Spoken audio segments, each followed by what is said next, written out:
Sebelum saya menyampaikan firman Tuhan, saya mau cerita sedikit. Satu hari teman saya itu pergi ke Hong Kong, mengajak ayahnya yang sudah berusia 79 tahun. Nah, dia bersama adik dan kakaknya, jadi kakak perempuan dan adik laki-laki, teman saya perempuan. Bertiga dengan ayah berempat pergi ke Hong Kong untuk menemui kakak dari ayahnya. Dia panggil, itu kan om ya, dia panggil omnya itu Ape. Saudara ingat nama kedai gitu? Iya. Nah, Apeknya dari teman saya ini sudah berusia 86 tahun. Jadi kakak beradik ini sudah tidak ketemu puluhan tahun lamanya. Ya, satu di Indonesia, bahkan dulunya di Kalimantan, dan satunya itu ada di Hong Kong. Jadi ini pertemuan dua saudara yang sudah lama sekali tidak berjumpa. Ya, bisa dibayangkan betapa mereka mempersiapkan waktu itu ingin ketemu. Nah, terus sudah ketemu di Hong Kong, lalu daripada menghabiskan waktu di Hong Kong saja, maka mereka ingin nyebrang gitu ya, Pak, ke Shenzhen. Jadi ke satu kota di China yang dekat dengan Hong Kong. Nah, ternyata 3 orang, ayahnya dari teman saya, kakak dan adiknya bisa masuk. Teman saya ini tidak bisa masuk. Ternyata mereka kan bisa pakai visa on arrival ya. Jadi ternyata nggak bisa. Mereka itu paspor di blacklist katanya. Wah, jadi kacau kan. Rencana liburan keluarga, satu keluarga plus dengan omnya tadi, Ape itu tadi terhambat. Nggak bisa masuk. Jadi yang pergi ke seberang, ke Shenzhen itu hanya ayah dari teman saya, adik dan kakaknya. Lalu si Ape, istrinya dan teman saya ini tertinggal di Hong Kong. Sudah bertanya macam-macam gitu kepada petugas imigrasi, tetap jawabannya itu tidak dijelaskan dengan detail, cuma dibilang saja kalau ini di blacklist nggak bisa masuk. Nah si Ape ini berusaha bertanya dengan cara yang sangat baik, sangat komunikasi yang baik, tapi tetap jawabannya seperti itu. Terus cerita punya cerita, kami ditunjukin foto dari Ape dan ayah dari teman saya ini, kakak beradik foto berdua. Yang satu 79, yang satu 86. Begitu kami lihat foto, kami terus bilang, loh kenapa papamu kelihatan lebih tua daripada Apekmu? Padahal Apekmu kan lebih tua 6 tahun. Terus teman saya bilang betul, Ape ini kelihatan segar sekali, senyum, penuh dengan rasa kayak semangat hidupnya tuh luar biasa. Sedangkan yang ayah dari teman saya ini kelihatan jauh lebih tua gitu ya. Lebih kayak ya loyo lah ceritanya. Saya bilang, loh kenapa teman-teman yang lain juga kenapa? Terus dia bilang gitu dengan bahasa gaul anak zaman sekarang dia bilang begitu. Betul sekali, Ape saya tuh vibe-nya sangat positif, dia bilang begitu. Nah dia bilang begitu, bahkan ketika kami tidak bisa masuk ke Shenzhen, dia tetap punya cara untuk bisa menikmati liburan itu tanpa kegaduhan, tanpa rasa frustasi, tanpa rasa marah. Itulah yang dikatakan oleh teman saya ini. Dia punya plan yang berikutnya untuk kita bisa bersenang-senang. Sampai teman saya ini bilang gini, Ape saya itu memang agen perubahan yang begitu positif hidupnya. Bapak Ibu yang dikasihi Tuhan, mendengar cerita itu ya, apa sih maksudnya? Vibes itu apa sih? Ini bahasa zaman anak-anak zaman sekarang itu kayak gitu. Vibes-nya positif, vibe-nya begini begitu. Nah sebenarnya vibes itu dari bahasa Inggris, dari kata vibration. Itu adalah getaran. Jadi merujuk pada satu suasana atau atmosfer atau energi, baik itu seseorang atau tempat atau suasana yang bisa membuat kita itu senang atau sebaliknya merasa canggung, merasa tidak nyaman, itu namanya vibes negatif. Bapak Ibu, kalau ada orang yang punya vibes yang begitu positif, tentunya ada juga orang yang punya vibes negatif kan ya. Karena selalu ada kebalikannya. Nah saudara, Tuhan bukan hanya ingin kita punya aura atau vibes yang positif, tapi Tuhan mau kita sebagai peacemaker. Tuhan ingin kita menjadi pembawa damai. Amin. Seperti Apek dari teman saya ini, di mana dia berada, dia selalu membawa suasana yang sukacita, suasana yang positif, suasana yang rasanya itu semua hal itu gampang diatasi. Nah, bukan itu saja yang Tuhan mau. Tuhan ingin kita juga menjadi pembawa damai, peacemaker. Hari ini firman Tuhan, renungan firman Tuhan saya mau sampaikan yaitu tentang pembawa damai atau peacemaker ya, Bapak Ibu ya. Oke, ininya sudah ditayangkan. Matius 5 ayat yang ke-9. Firman Tuhan berkata demikian, berbahagialah orang yang membawa damai, karena mereka akan disebut anak-anak Allah. Amin.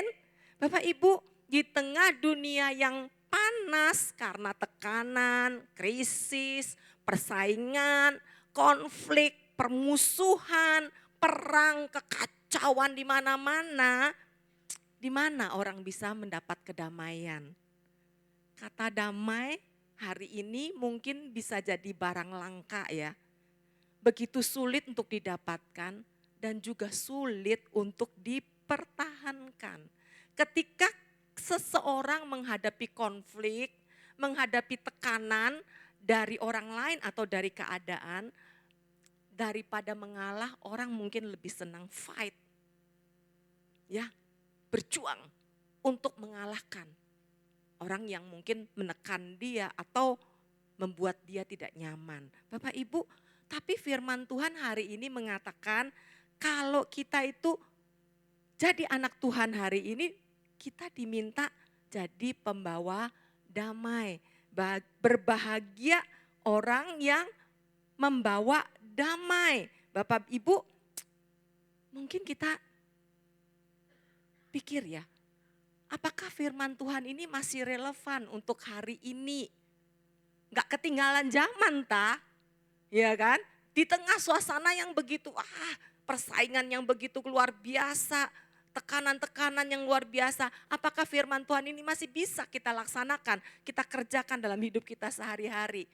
Bagaimana? Mungkin ada orang yang pernah berkata gini, kamu tahu gak, gerejaku tuh penuh dengan orang-orang yang resek, dia bilang begitu. Orang yang suka bergosip satu dengan yang lain, orang-orang yang suka bergunjing, ada grup-grupan. Saya percaya gak ada di tempat ini, amin? Ya, karena apa? Kita tahu firman. Kita tidak hidup seperti orang dunia pada umumnya ya. Mungkin kita tersenyum kecut ketika saya mendengar itu. Iya betul di gerejamu bisa seperti itu. Saya bilang, kamu gak salah karena mungkin kamu belum terlibat jauh dan sebagainya. Bapak Ibu, bisakah kita menjadi pembawa damai? Ayat ini di dalam Matius 5 ayat 9 ini berkata berbahagia atau diberkati orang yang membawa damai. Jadi sebelum orang lain menerima berkat, menerima manfaat dari si pembawa damai ini sendiri sudah diberkati terlebih dahulu. Amin. Karena apa? Dikatakan berbahagia orang yang membawa damai. Kenapa dia berbahagia? Karena dia layak disebut sebagai anak-anak Allah. Jadi kalau selama ini kita lihat ada orang Kristen ya yang masih suka bertengkar, masih suka gosok kanan, gosok kiri, adu sana, adu sini, gunjing sana, gunjing sini, ya, gosip dan sebagainya, sesuatu yang tidak membawa damai, tidak membawa suasana yang baik, apakah dia layak disebut anak Tuhan? Walaupun mungkin dia aktivis gereja loh. Mungkin dia aktif pelayanan loh. Dia wah rohani sekali loh. Tapi kalau dia masih lakukan itu, membesar-besarkan masalah kecil sehingga menjadi bahan pertengkaran satu dengan yang lain, suka mengkritik bukan untuk membangun tapi menyalah-nyalahkan orang. Sehingga ketika orang itu datang, wah suasana jadi mencekam, jadi menakutkan, damai sejahtera hilang. Firman Tuhan mengatakan dia belum layak disebut sebagai anak Tuhan, anak Allah. Karena apa? Anak Allah itu membawa damai. Bapak Ibu, pembawa damai itu memang ada resikonya. Ya, ada resiko karena apa? Bisa disalahpahami, bisa juga ikut dimusuhi. Mungkin dikata-katai, sok kamu kayak orang suci-suci wajah. Ya kan? Bisa kita tuh bahkan dimusuhi. Jadi korban perasaan. Belum lagi korban ketika kita mau mendamaikan, kita mungkin dimarahi, kita disalahkan dan sebagainya. Bapak Ibu, menjadi pembawa damai itu artinya bukan pasif tapi aktif mengupayakan rekonsiliasi, mengupayakan persatuan di tengah-tengah sebuah komunitas, di tengah keluarga, di tengah lingkungan, bahkan lingkungan yang paling kecil sekalipun. Nah, saudara lihat apakah di dalam rumah tangga kita sering terjadi pertengkaran, sering ada yang gaduh satu dengan yang lain. Nah, kalau hal yang seperti itu terjadi, tugas kita untuk membawa damai, untuk mendamaikan. Kita tidak diam saja, tidak pasif, tapi kita boleh sampaikan sesuatu untuk mendamaikan orang-orang yang sedang berselisih. Pembawa damai juga memilih untuk memaafkan, ya, mengasihi, memberi rahmat kepada orang-orang di sekitar kita. Mau mendengar orang lain, memahami bagaimana perspektif mereka sehingga bisa menyatukan satu dengan yang lain. Bapak Ibu, apakah tugas ini mudah? Ya tidak terlalu mudah. Tetapi kita bisa melihat satu contoh yang indah di dalam Alkitab kita. Ada seseorang yang bisa mengambil tugas yang begitu luar biasa ini.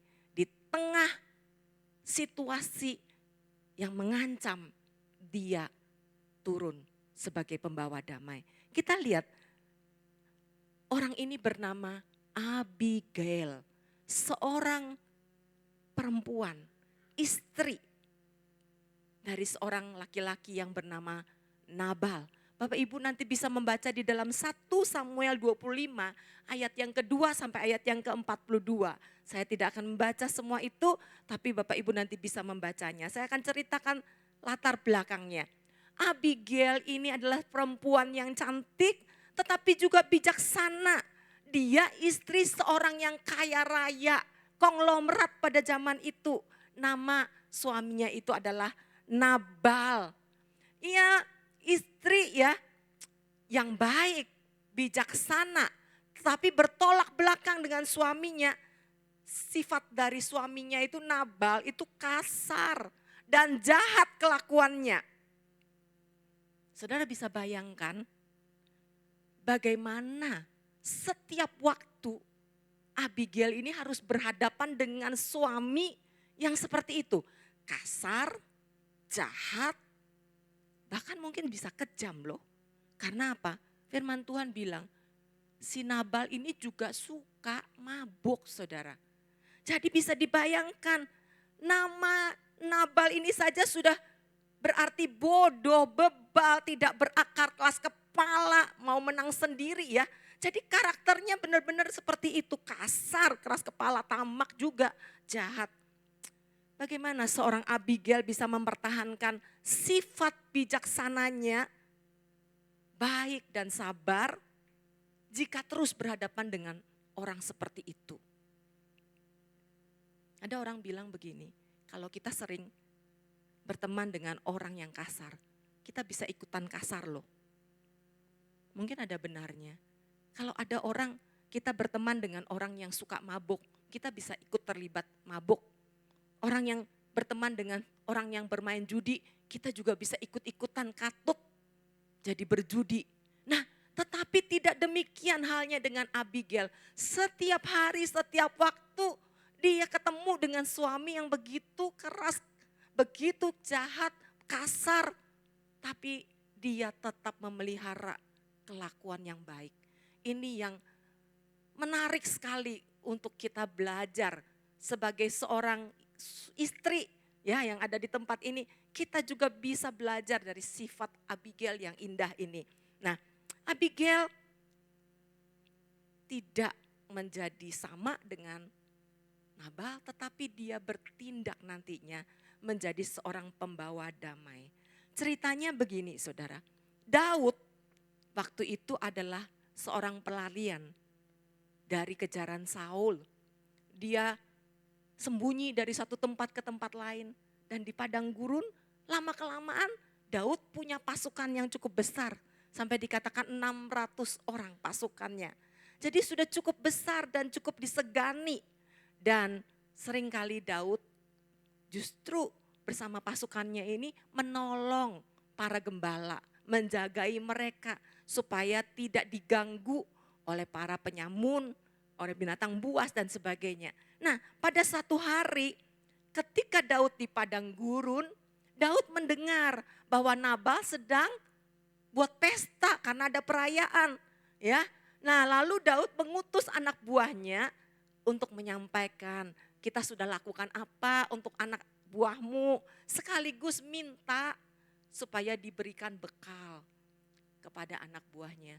Tapi apa yang terjadi? Begitu sampai di sana, bukannya diberi apa yang diminta, Nabal justru mengata-ngatai dengan kata-kata yang kasar. Kata-kata yang menyinggung perasaan. Anak buah Daud pulang dengan tangan hampa. Tapi anak buah Nabal itu cerita kepada Abigail. Wah, suamimu sudah lakukan ini. Padahal Daud dan pasukannya sudah menolong kita, sudah melindungi kita. Ini kita sekarang dalam bahaya besar karena Daud pasti akan datang bersama pasukannya menghabisi kita karena sudah tersinggung. Wah saudara, Abigail dengan cepat. Seharusnya gimana? Kita kalau dengar berita yang mengancam seperti itu kita bisa panik kan ya. Kita wajar sekali kalau kita bingung kita mau apa. Tapi sekali lagi Abigail menunjukkan sikap yang indah luar biasa. Dengan kesederhanaannya, tapi punya keteguhan hati. Dia bertindak cepat. Dia lalu menyediakan banyak makanan untuk dibawa kepada Daud. Dia tidak menceritakan apa yang dia lakukan kepada suaminya. Karena kalau dia cerita duluan, wah pasti dia akan terjadi ini. Dia tahu betul karakter dari suaminya. Maka dia bungkus banyak makanan, perbekalan. Lalu dia suruh bujangnya untuk berangkat duluan bawa kepada Daud dan pasukannya. Dan dia mengikuti dari belakang. Sesampainya di depan Daud, Abigail menyembah kepada Daud. Dia mengakui kesalahannya, dia mohon belas kasihan.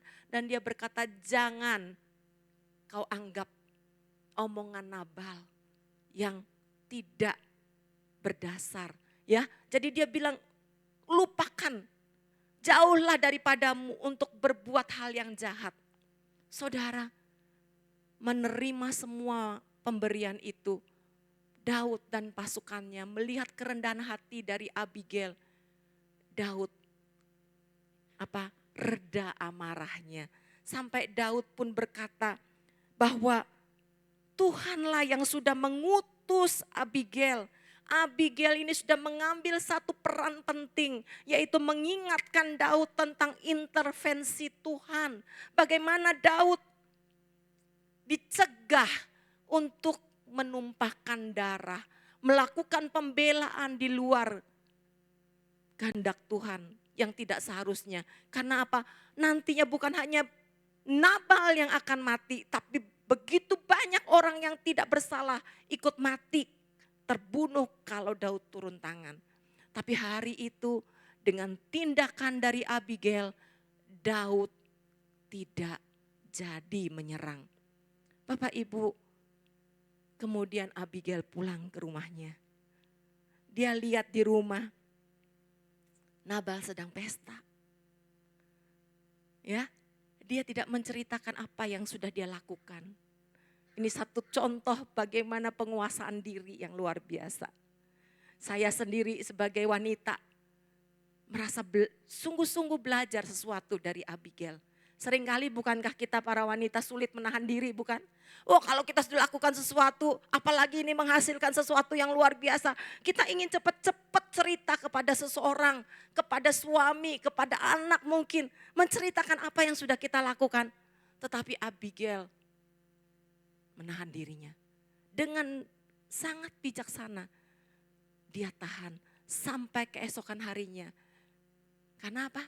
Malamnya Nabal sedang mabuk. Dicerita apapun tidak berguna, saudara. Orang mabuk kan tidak bisa punya pikiran yang sehat, ya kan. Dia tahu itu. Jadi dia tunggu sampai keesokan harinya. Saudara, ketika keesokan harinya diceritakan itu, saudara bisa baca di dalam 1 Samuel ya. Nabal kaku, saudara. Dia kaget luar biasa. Jantungnya seperti berhenti. Dan 10 hari kemudian dikatakan Nabal meninggal dunia. Bapak Ibu, bagaimana seorang Abigail, seorang wanita bisa menjalankan tugas yang begitu heroik, menyelamatkan seisi rumah. Bukan hanya rumah dan keluarganya saja, tapi begitu banyak pekerja yang bekerja untuk keluarganya selamat karena seorang yang mau turun menjadi pembawa damai. Bapak Ibu, saya percaya ada kekuatan di dalam diri Abigail.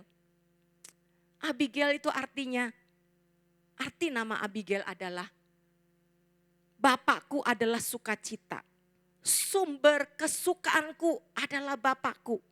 Ini menunjukkan bahwa kebahagiaan, sukacita Abigail bersumber pada Bapa, bukan pada situasi atau kondisi sekitarnya. Saudara bisa bayangkan kembali situasi, kondisi, keadaan Abigail sungguh tidak menyenangkan. Walaupun punya suami konglomerat, tapi kalau sikapnya seperti itu apa bisa tahan? Lalu berita tentang bagaimana Daud akan menghabisi seluruh rumah tangga, seluruh kaum pekerja dari Nabal ini. Itu juga menggoncangkan dia. Tetapi sekali lagi kita melihat karakter dari Abigail ini. Dia mengandalkan Tuhan dalam hidupnya. Sukacitanya tidak tergantung kepada keadaan. Sukacitanya bergantung kepada Bapaknya, yaitu Bapaknya yang di surga. Itulah karakter dari seorang pembawa damai. Cocok sekali dengan karakter dari Abigail ini. Karena sukacitanya, kebahagiaannya, kedamaiannya bersumber dari dalam dirinya yang berasal dari Tuhan sendiri. Bukan berasal dari situasi di sekelilingnya. Bapak Ibu yang dikasihi Tuhan, bisakah kita menjadi pembawa damai? Bagaimana kita bisa menjadi pembawa damai? Yang pertama, kita bisa menjadi pembawa damai kalau kita yang pertama-tama sudah diperdamaikan dengan Allah. Amin. Amin. Ya, firman Tuhan berkata di dalam Roma 5 ayat 10 sampai 11. Sebab jikalau kita ketika masih seteru diperdamaikan dengan Allah oleh kematian anaknya, lebih-lebih kita yang sekarang telah diperdamaikan pasti akan diselamatkan oleh hidupnya. Bapak Ibu, ini satu jaminan. Kalau kita sudah diperdamaikan, kita pasti akan diselamatkan. Karena itu biarlah sukacita kita, damai sejahtera kita bukan lagi karena lingkungan, Tapi karena kita punya jaminan, amin. Punya jaminan apa? Diselamatkan hidup kita ini. Karena kita sudah diperdamaikan dengan Allah. Ayat yang ke-11. Dan bukan hanya itu saja, kita malah bermegah dalam Allah oleh Yesus Kristus Tuhan kita. Sebab oleh Dia kita telah menerima pendamaian itu. Wah Bapak Ibu, jadi pertama kali kita anak-anak Tuhan, kita perlu ingat, kita sudah diperdamaikan. Damai kita ada di dalam hidup kita sendiri. Damai kita menetap di dalam hidup kita. Lihat Yohanes 14 ayat 27. Damai sejahtera ku tinggalkan bagimu. Damai sejahtera ku berikan kepadamu. Dan apa yang kuberikan tidak seperti yang diberikan oleh dunia kepadamu. Janganlah gelisah dan gentar hatimu. Bapak Ibu, indah luar biasa. Tuhan berkata, damai sejahtera ku tinggalkan padamu. Damai sejahtera ku berikan kepadamu. Wah, kalau sudah diberi nggak akan diambil. Ya, karena itu dia bilang jangan gelisah, jangan gentar hati. Kalau kita lihat situasi tidak menyenangkan. Orang lain bingung, orang lain gentar, orang lain kacau. Kita datang, kita yang menenangkan. Karena apa? Kita pembawa damai. Damai itu ada dalam diri kita masing-masing. Amin Bapak Ibu. Begitu juga di dalam komunitas kita, dalam keluarga kita. Kalau ada keluarga besar kita, mungkin keluarga kecil kita rukun, damai dan baik semuanya. Tapi mungkin saja di keluarga besar kita melihat, wah, ada saudara satu dengan saudara yang lain bertengkar. Ipar yang satu dengan ipar yang lain suka bisik-bisik, gunjing-gunjing di belakang kayak gitu ya. Nah Bapak Ibu, kita tidak boleh ikut terlibat. Tapi kita menjadi agen perubahan. Kita membawa damai, kita merubah keadaan di sekitar kita. Mendamaikan satu dengan yang lain. Kita bisa membuka hati kita dengar omongan yang satu dengan omongan yang lain. Di mana letak kesalahannya. Lalu kita betulkan, kita luruskan Bapak Ibu. Nah saudara, seringkali seseorang tidak bisa berdamai dengan orang lain. Ya, atau dengan keadaan. Karena dirinya belum diperdamaikan dengan Bapa. Belum merasa diselamatkan, dirinya sendiri masih kacau, dirinya sendiri masih takut, masih gentar menghadapi masa depan. Bahkan menghadapi aku ini ya beruntung bisa selamat, bisa masuk surga dan sebagainya. Ada banyak pertanyaan di dalam dirinya. Sehingga setiap kali dia bertindak, dia merasa takut, dia merasa ragu. Bagaimana dia bisa membawa damai kepada orang lain kalau dalam dirinya dia tidak punya damai. Tapi firman Tuhan berkata, setiap kita anak-anak Tuhan punya damai itu. Karena sudah diberikan, ditinggalkan di dalam kehidupan kita masing-masing. Nah Bapak Ibu, kita mungkin lihat di sekitar kita, banyak pembulian terjadi hari-hari ini. Betul nggak saudara? Pembulian baru-baru di Malaysia, wah itu rame ya. Sekitar akhir Agustus ada seorang remaja putri bernama Sarah. Itu meninggal dalam keadaan mengenaskan. Dan dipercaya bahwa itu dibully dari sekelompok anak-anak muda. Bapak Ibu, kok bisa ya? Hari-hari ini banyak terjadi hal-hal yang mengerikan, aneh-aneh, kejam. Karena apa? Mungkin orang-orang itu sendiri di dalam lingkungan keluarganya tidak memperoleh damai. Tidak menerima kasih dan penerimaan yang benar. Sehingga dia keluar, dia bertindak brutal kepada orang lain. Sungguh disayangkan. Yang kedua, bagaimana kita bisa menjadi pembawa damai? Lakukan firman Tuhan. Melakukan firman Tuhan, Roma 12 ayat 18 berkata demikian. Sedapat-dapatnya, kalau hal itu bergantung padamu, hiduplah dalam perdamaian dengan semua orang. Bapak Ibu, ini bukan satu pendapat rata-rata begitu. Tapi ini Paulus jelas-jelas menunjuk kalau itu bergantung padamu. Artinya apa? Ini benar-benar kita mau apa enggak gitu loh. Mau jadi pendamai itu keputusan kita, bukan pilihan. Karena apa? Kalau itu tergantung pada kita, kita harus lakukan. Jadilah, hiduplah dalam perdamaian dengan semua orang. Ayat ini didahului ayat 17 yang berkata, janganlah membalas kejahatan dengan kejahatan. Lakukanlah apa yang baik bagi semua orang. Saya pikir ini bukan hal yang mudah memang. Apalagi kalau kita sudah disakiti, ditipu, dikhianati. Wah saudara, pasti kita bilang, enak yang ngomong. Emang kamu bisa lakukan itu kalau kamu yang ngalami, ya kan? Tapi ini firman Tuhan loh. Firman Tuhan berkata jika itu bergantung pada kita. Artinya kita punya peran. Bahkan ini peran utamanya sudah pada diri kita sendiri. Mau enggak kita lakukan.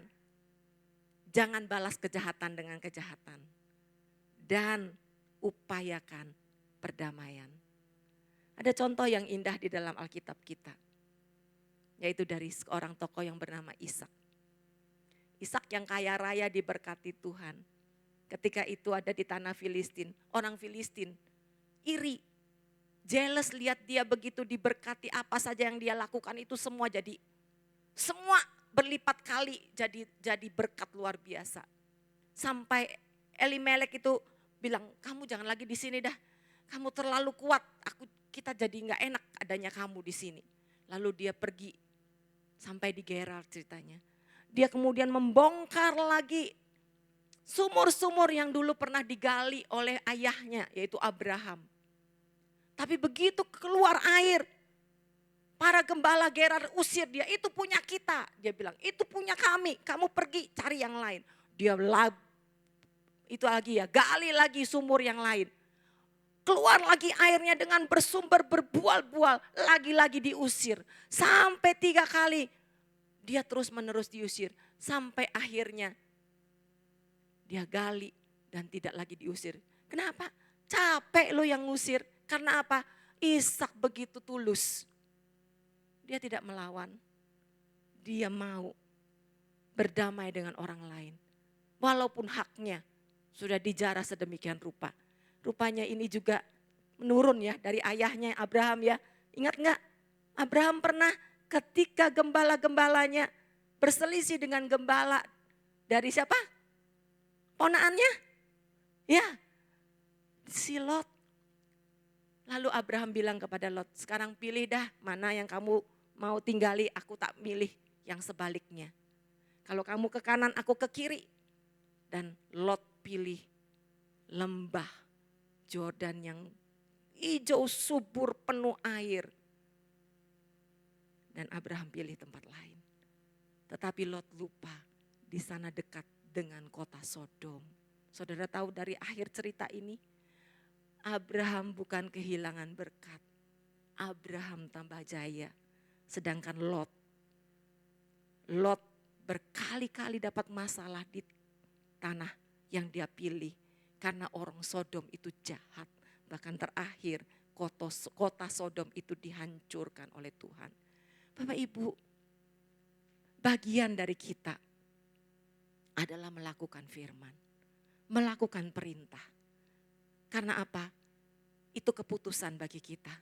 Kalau kita tahu bagian kita bisa lakukan sebagai pembawa damai. Mari kita lakukan bagian kita. Jangan pasif. Jangan ikut-ikutan, ya. Jadi troublemaker. Kalau kita datang ikut berbisik, ikut bikin gaduh, ikut demo dan sebagainya. Tapi kita mau ingat firman Tuhan. Kalau tergantung pada kita, lakukan dan kerjakan apa yang diperintahkan Tuhan. Bapak Ibu, setuju? Mau jadi pembawa damai? Biarlah kebenaran firman ini mengingatkan kita selalu bahwa kita ada hari ini, kita punya misi, kita ditunjuk oleh Tuhan karena kita sudah diperlengkapi. Damai sejahtera Tuhan sudah lengkap dalam hidup kita. Kita sudah diperdamaikan, kita tidak lagi takut dan gentar dengan situasi, tapi kita mau menjadi pembawa damai dimanapun kita berada. Di dalam rumah tangga kita, jangan suka bertengkar Bapak Ibu. Ya, malu dengan tetangga, itu orang Kristen kok suaranya ribut terus tiap hari. Kedengaran sampai tetangga dempet sebelah, dengar suaranya piring geremencing, kerompiangan, lempar. Ini ada orang berteriak, ada orang yang memaki, waduh. Itu sungguh bukan sebuah kesaksian yang indah, tetapi memalukan. Kenapa? Kita sebagai anak Tuhan tidak membawa karakter Kristus. Tapi kalau kita ada di tengah lingkungan, kita selalu menyinarkan terang Kristus. Menjadi garam. Kita suka berbagi dengan tetangga kita, kiri kanan kita. Mereka melihat hidup kita dalam keluarga, itu rukun damai. Anak-anak juga baik, tidak suka membuli satu dengan yang lain. Amin. Biarlah ini semua menjadi PR kita masing-masing. Karena sampai Tuhan datang, tugas kita tetap ada, pembawa damai.